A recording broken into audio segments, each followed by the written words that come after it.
Who's in the kitchen with Eileen? Who's in the kitchen with Eileen? Who's in the kitchen with Eileen? Who's in the kitchen with Eileen? Who's in the kitchen with Eileen?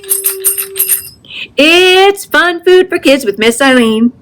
Hello everyone. I want to thank Miss Rebecca, who is the camera woman, and Miss Ing, who is our sound system and director, who wrote the jingle. So thank you. Today you are going to make a terrified sandwich. So what you're going to need is you are going to need 2 slices of bread. I use whole wheat bread because it's healthier. You are going to need 2 slices of bologna, but you can substitute whatever lunch meat you prefer.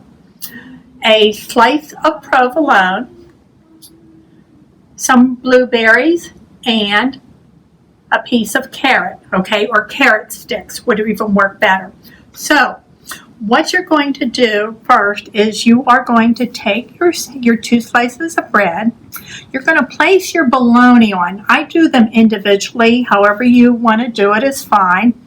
I'm going to lay that on and fold the top one down, and then I'm going to do the opposite for the bottom, is lay that on and fold the bottom up.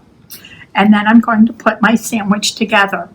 Now at this point, it's probably best to go cutting out our mouth on the sandwich, and I'm going to use a sharp knife, so you may want to ask your super special grown-up to assist you. You are going to cut from the bottom edge of the bread, doing kind of like a semicircle or a little bit of an arc from both edges of the bread.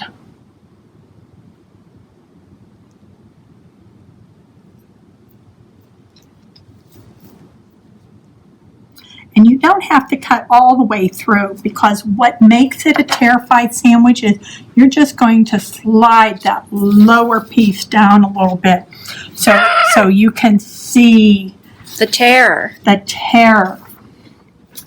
In the sandwich.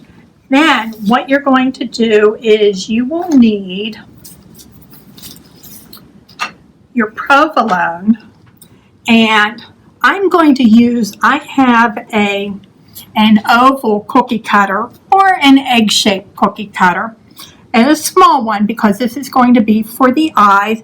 You can cut that, which gives you a nice clean cut that you can put on your sandwich, or if you don't have that available, you can cut an oval out of a piece of paper, and then with your plastic knife you can cut around that edge. It doesn't have to be perfect.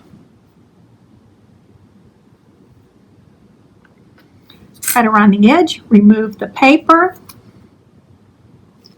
and then you can place that eye on your terrified sandwich. Now, after you do that, you need some carrot sticks. So I'm going to use something that is about 2 inches long. Here again with a sharp knife.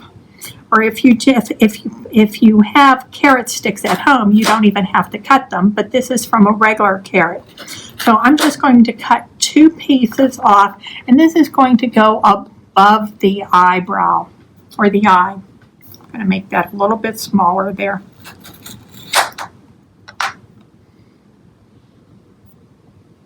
Okay, and then lastly, I'm going to add the blueberry eyes.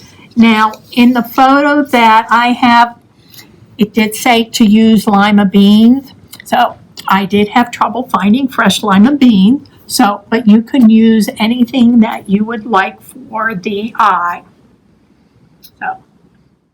Fun Food for Kids was brought to you by Mother Goose Storytime, Meet Your Neighbor with Miss Joyce, and viewers like Hugh.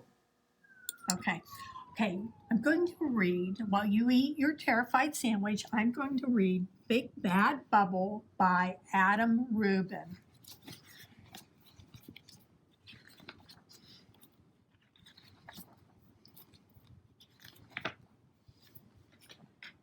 You may not know this, but when a bubble pops, it doesn't just disappear. it reappears in La La Land, where the monsters live. For some reason, all the big scary monsters are terrified of Bubbles. Froofle, why are you running away? Yerbert, what's the matter? Wampus, stop crying. Tell Wampus to stop crying. Turns out it's all Mogo's fault. When he was little, a chewing gum bubble attacked his face. Since then, all he can talk about is how dangerous bubbles are. Bubbles are sneaky. You never hear them coming. Where there's one bubble, there are many bubbles. They travel in packs. Summer is the worst time for Bubbles. That's when they go into a feeding frenzy. Don't listen to Mogo. He has no idea what he's talking about. And here's today's lesson, the bubble facts. They're sneaky. They travel in packs. And they're always in the summer. I'll admit, it's a bit surprising when a bubble suddenly appears out of nowhere. But that part of the deal with living in La La Land.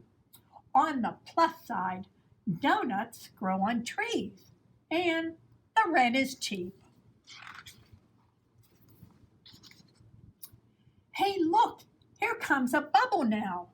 Yerbert, stop running around in circles. You have giant fangs. Froofle, climb down from that tree. Look at the claws. You have pointy claws. Wampus, get out from under those covers. You're much too big for that bed anyhow. Bubbles kills thousands of monsters every year. No, they don't. Oh, yeah, prove it. Look, here's a bubble. It's just a thin layer of soap and water wrapped around a ball of air.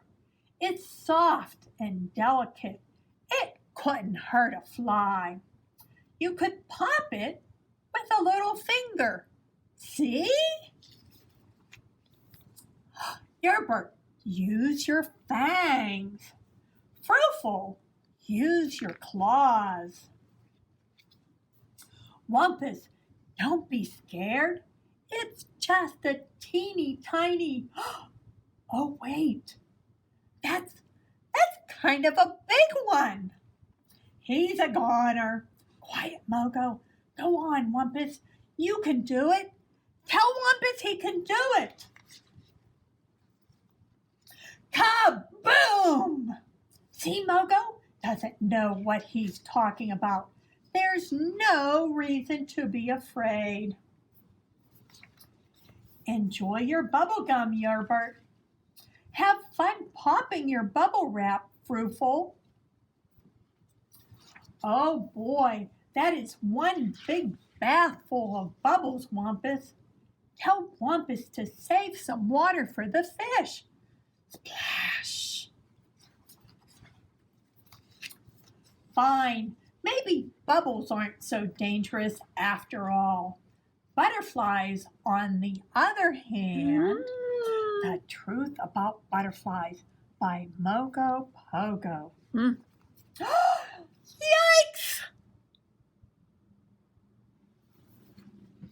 I want to thank you, friends, for coming and tuning in today. Now, as I've said before, what I'd like to do, if your super special grown-up can take a photo of you and your terrified sandwich and send it into shaleryouthservices@gmail.com. We're going to see if we can do a little collage and post it on social media. And for next week, what I need you to have on hand is strawberries, a Granny Smith apple, green grapes, some chocolate sprinkles, And if you have candy eyes. If not, probably mini chocolate chips would work. So until next week, I thank you so very much and have a great day. Who's in the kitchen with Eileen?